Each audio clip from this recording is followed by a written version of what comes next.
show really for my brothers McDonough and Robert. But Robert did mention his birthday today, and maybe the birthday celebration is what may have really and truly overshadowed really that, and maybe they'll be in the next time. But I'll be keen to speak to them when they are prepared, to get to us. But our Thursday program continues, folks, and we're here just about 2 minutes down after the 12 o'clock hour. I want to go across and say a pleasant time. Good afternoon to you.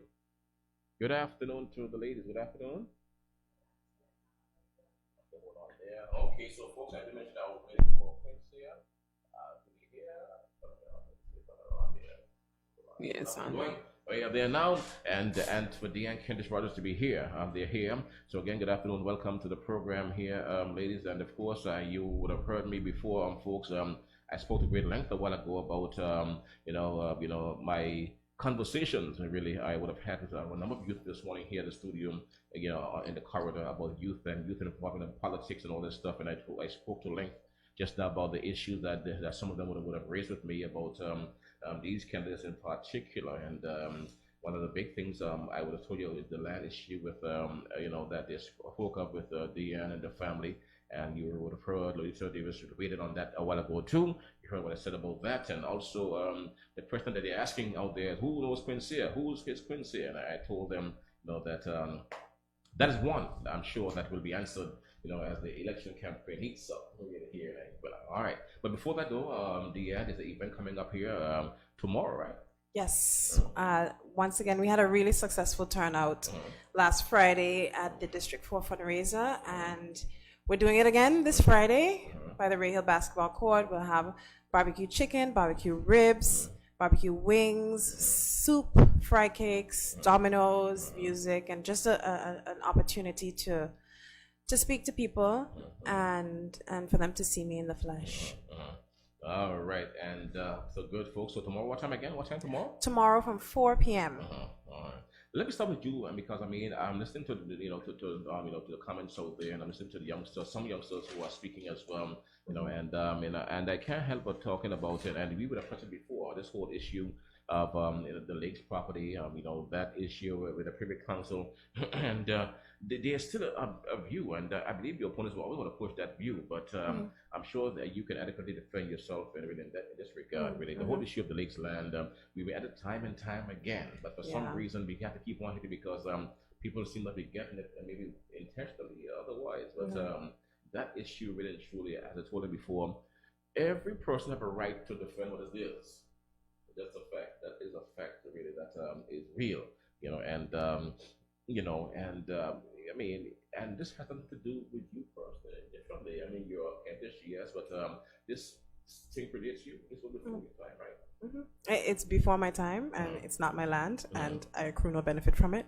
But it's interesting. I think what it has shown me is very interesting how people will use things, when they say they don't want to have any campaigns that are based on negativity, but they're using things that are based, especially when they're groundless, to detract from your candidacy or try to silence you.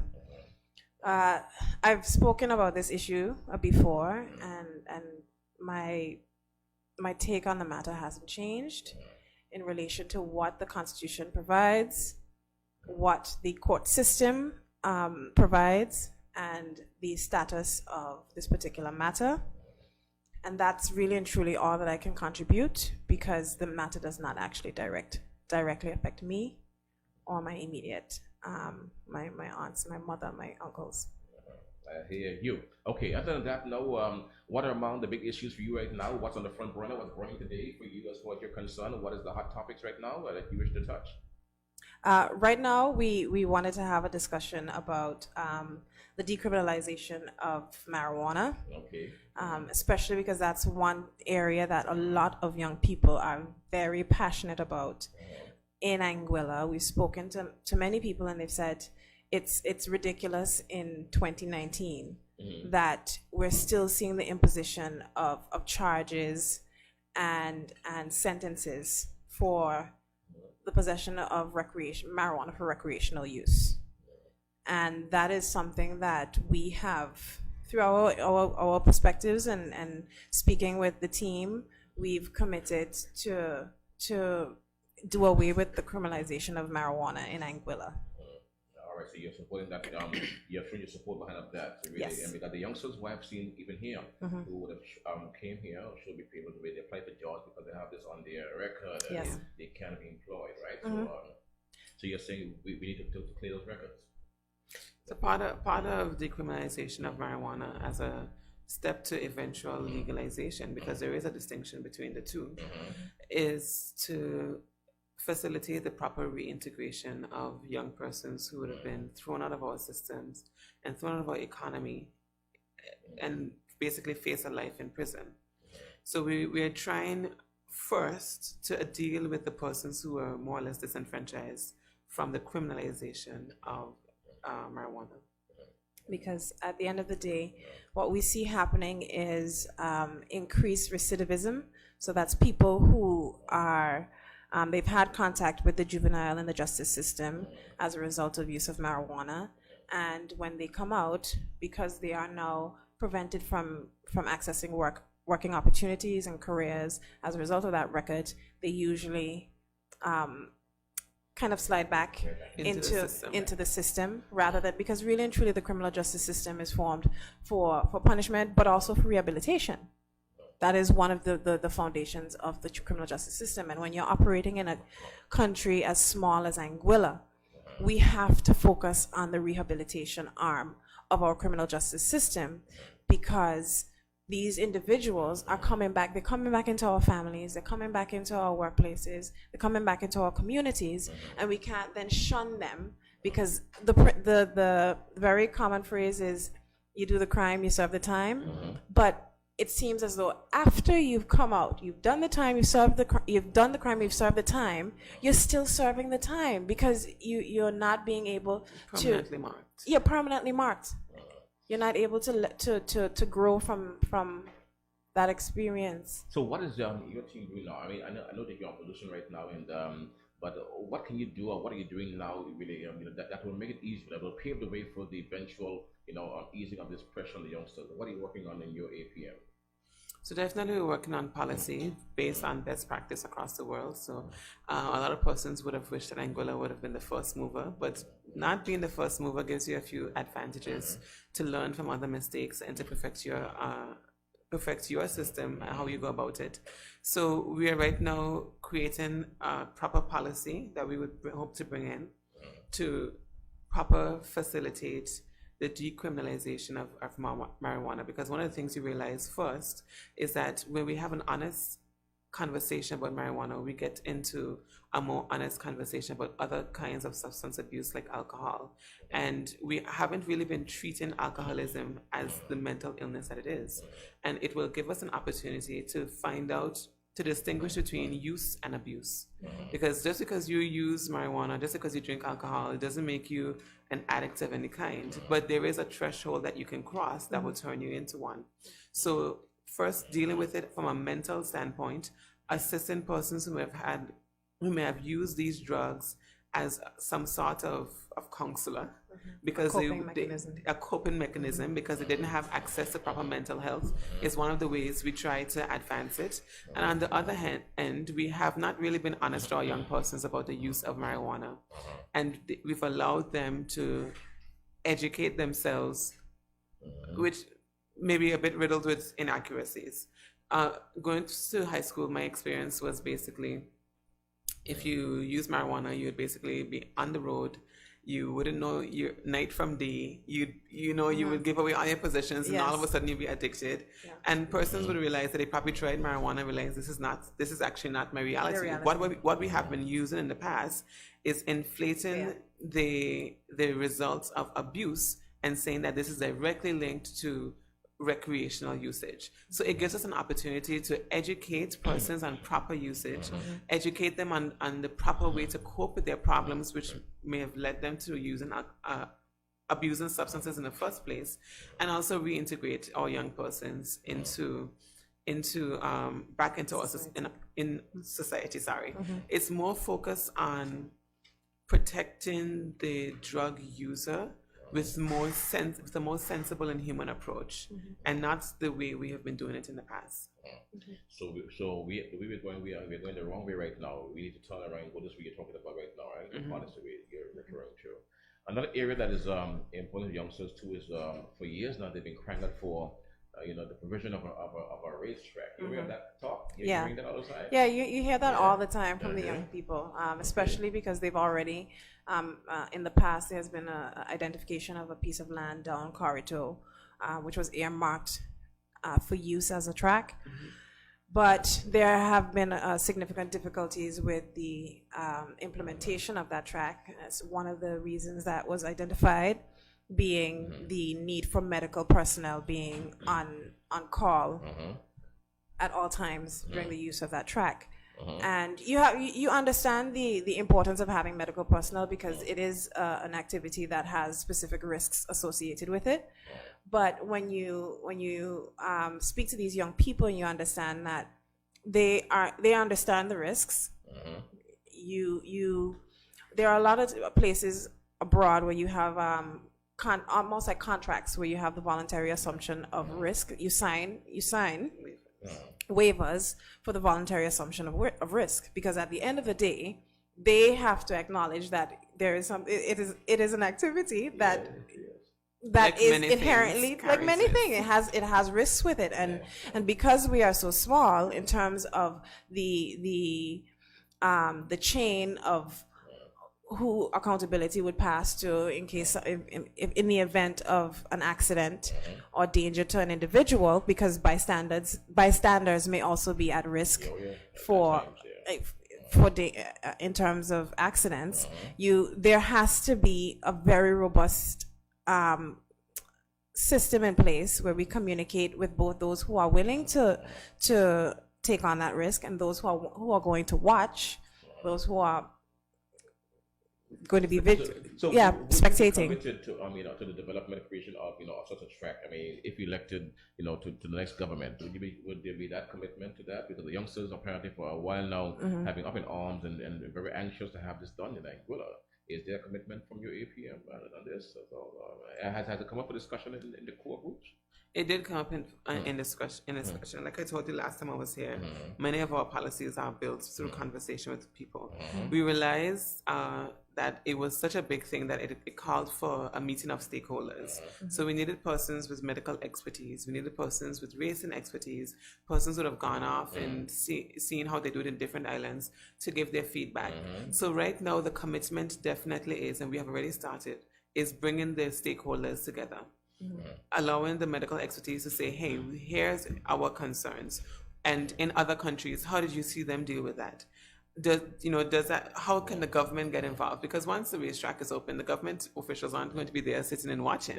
It's left to them to figure out how they're going to manage it. So because we're not experts in racing, we have to bring in those who have experienced that before, and they're giving us their best practices. They're giving us their recommendations. In a similar way, they are also understanding of the restrictions. So I think it is not necessarily a commitment to do it, but a commitment to actually having a proper conversation into that direction, where we can involve all the persons, include all the persons involved in it, and the persons who will be directly affected by it. So we're already having that, and we're moving towards that.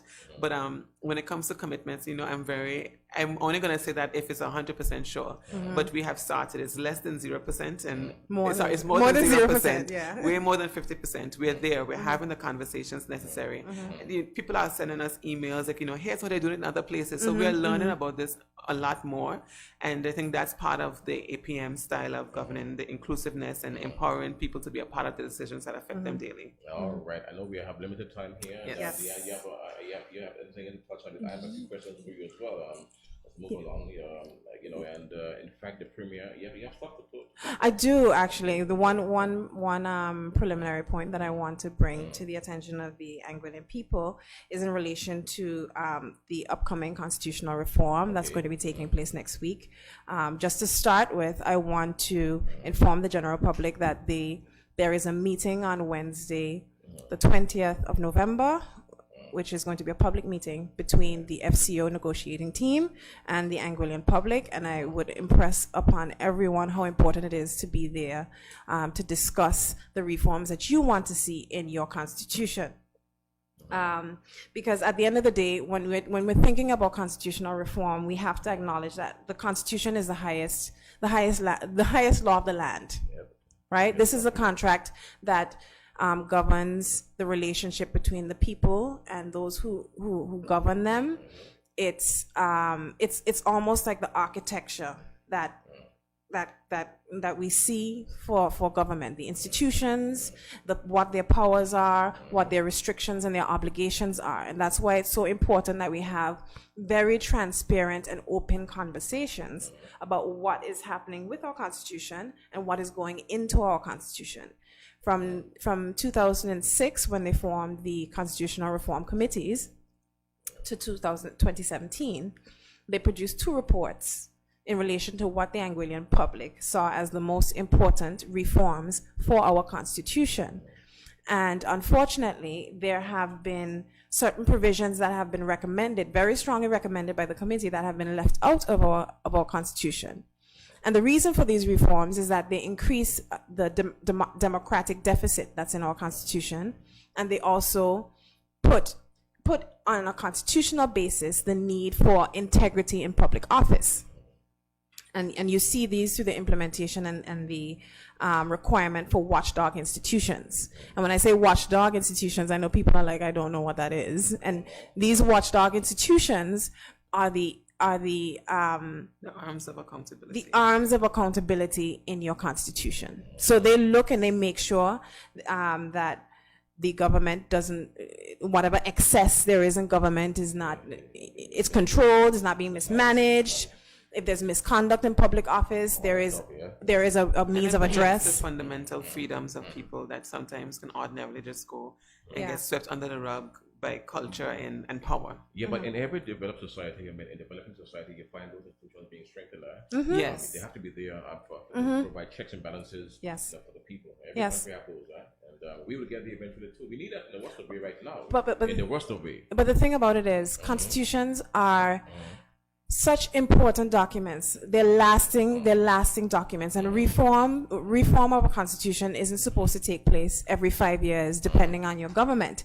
It's something that takes place, and it's there. It stands the test of time. And so when we're talking about constitutional reform, we have to ensure that the institutions that we want in the Constitution are in there now. We don't wait until the next 15 to 20 years when there's another push for constitutional reform to have these watchdog institutions introduced. And that in a way would, would mitigate against corruption. They will listen to corruption for sure, and all those things, because for sure there are people watchdogs. Yes, and they also and it also empowers persons like right now with Trump, there's a whistleblower. It empowers persons who may be not necessarily in government, or it doesn't even have to be in government, but watching from different points of view to say, hey, this thing is wrong. I have a place to go who can take this, and I have certain protections from my sharing my experience, and it's definitely important. And I think what has been missed from this process is that for a constitution, it doesn't have to be a problem that is existing today.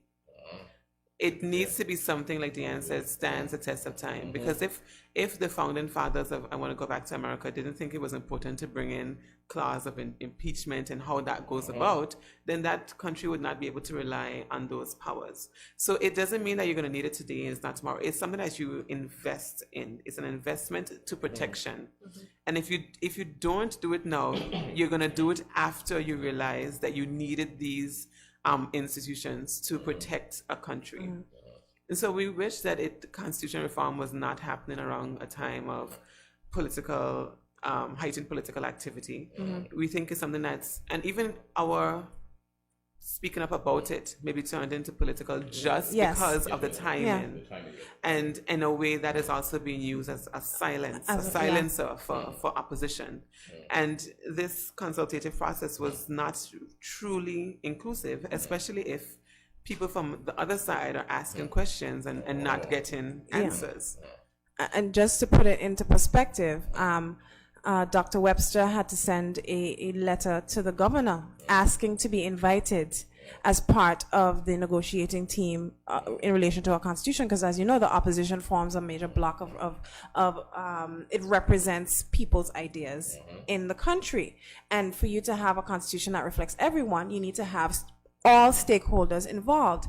Now, for it to have to take a letter from the leader of the APM to request being included on this conversation is, I think, is cause for concern, even outside of the realms of politics. And this is why we personally believe that constitutional and electoral reform is very dangerous to take place within an election year.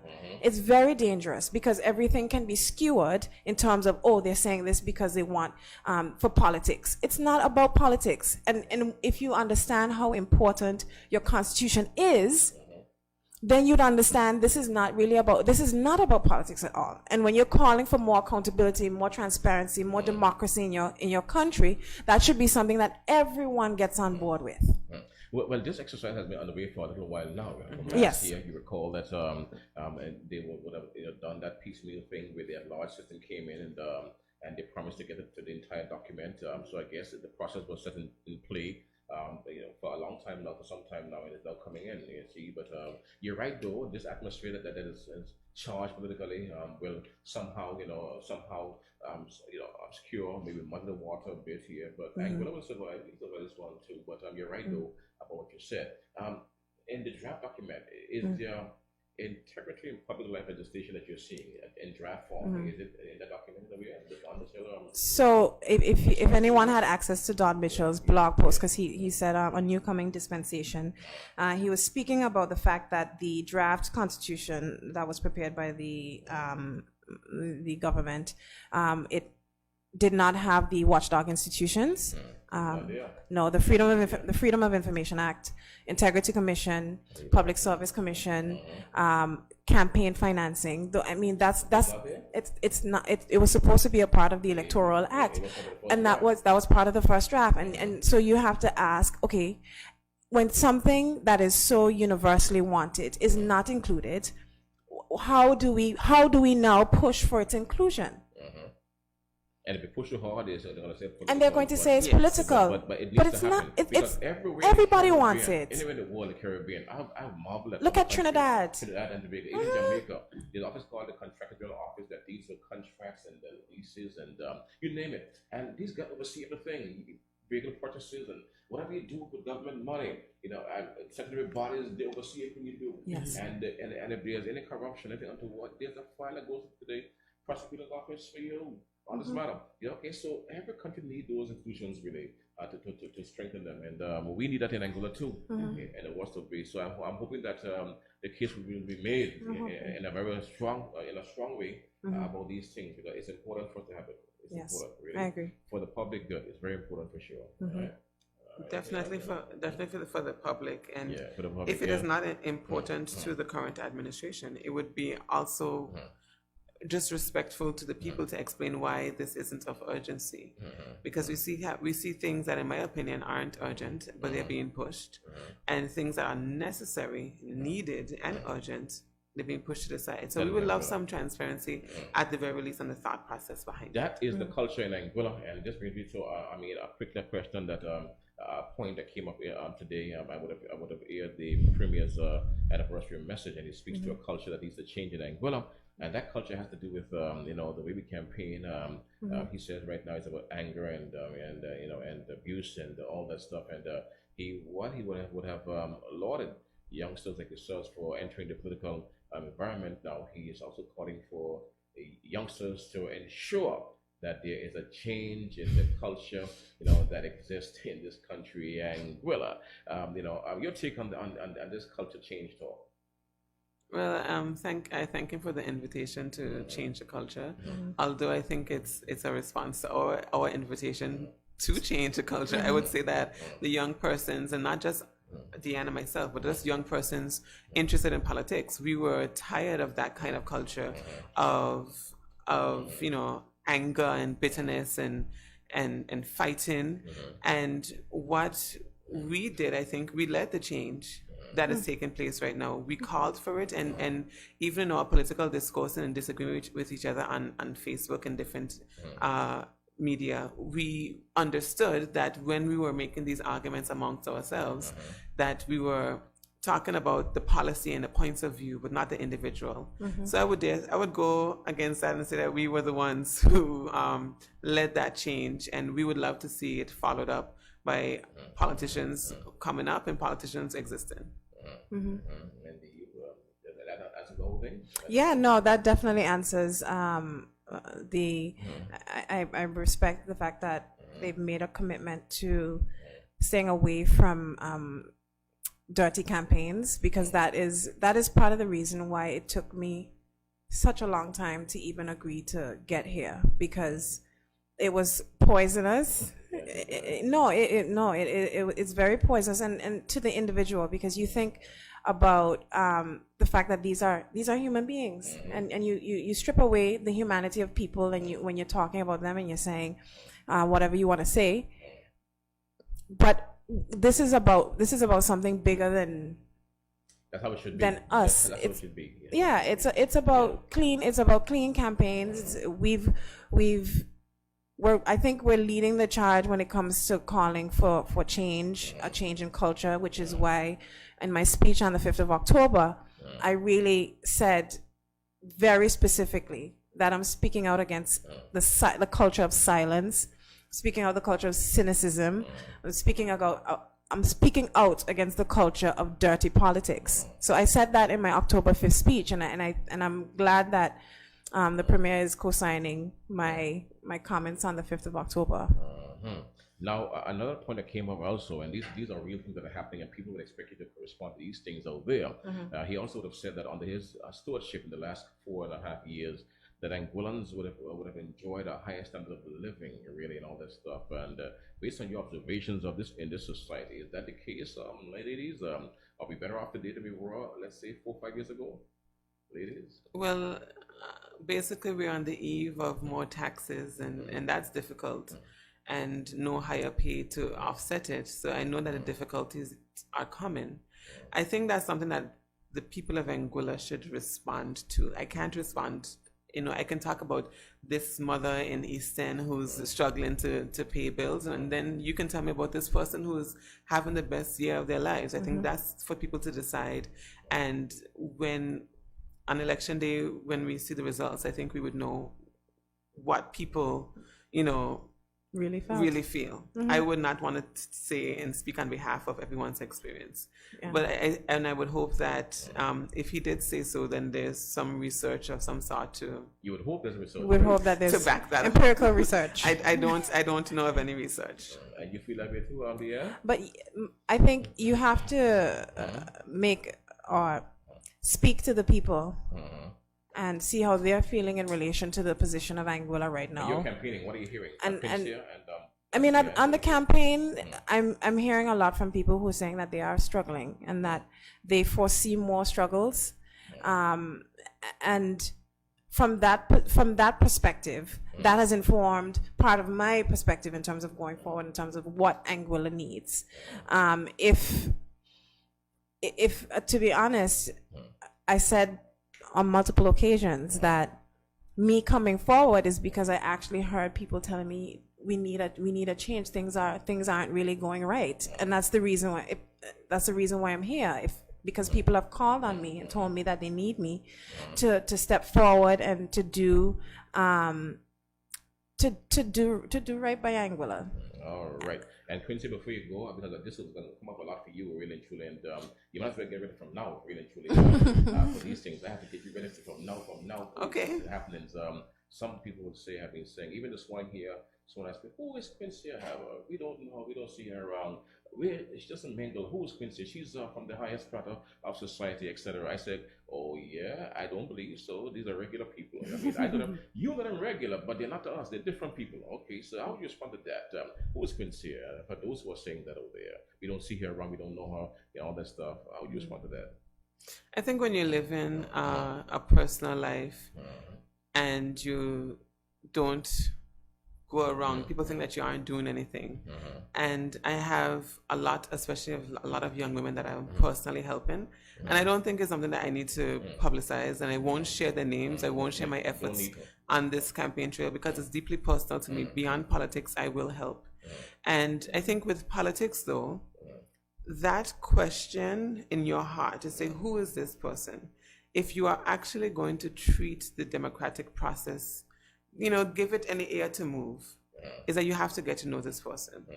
So when I'm speaking, then you have to be a bit willing to listen. But in the same way, you can message me, you can ask questions. I always encourage people, and I have been, to message me on Facebook and ask me the questions. I've been responding.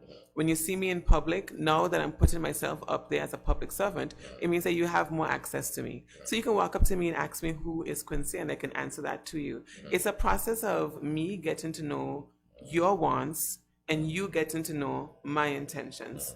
And if I'm not meeting you, you can feel free to reach out. My number is 476-5169. You can ask the questions. I am here as a public servant, which requires a bit more openness than I've had in the past, because I was doing something else. Now that I've stepped into this role, I am stepping in as someone who would like to speak to you. And if you feel that you want to find out who is the best person to carry your message, I invite you to bring that message to me. Beautiful answer.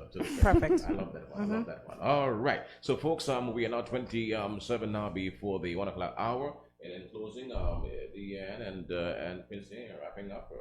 Well, we're just happy to have the luxury of stopping by and chatting with you, and thank you for having us. I would encourage every person, as we're heading into elections and also simultaneously heading into constitutional reform, to try, if we're not going to stop the changes in the Constitution, to at the very least try to divvy up their time between hearing the policies and ensuring that the Constitution does in fact represent their interests. Yes. Right. So I just want to I'm going to end on reminding the public that the public meeting with the Foreign and Commonwealth Office is on the 20th of November, Wednesday, 20th November. No, I want them. I want people to come out. I want people to come out. Come out for sure. Yes. The campaign, is it what you expected? This is new territory for you, ladies. Is it what you expected? Is it more demanding than you thought? How was this experience so far? It's deeply humanizing for me. I have met with a lot of persons who would have fought in the revolution who are actually depressed. Oh, yeah? And it weighs on my heart, but also in another way gives me fire to do what we are doing. People don't feel like they are being represented. And if there's anything to learn from any politician who's whoever is successful, at the very least, their first job is to understand what the people want. A lot of people just feel like they don't have any access, they don't have any power, and they don't have any, their opinions aren't, they don't carry any weight in the political decisions that would carry this country forward, backwards, or keep us still.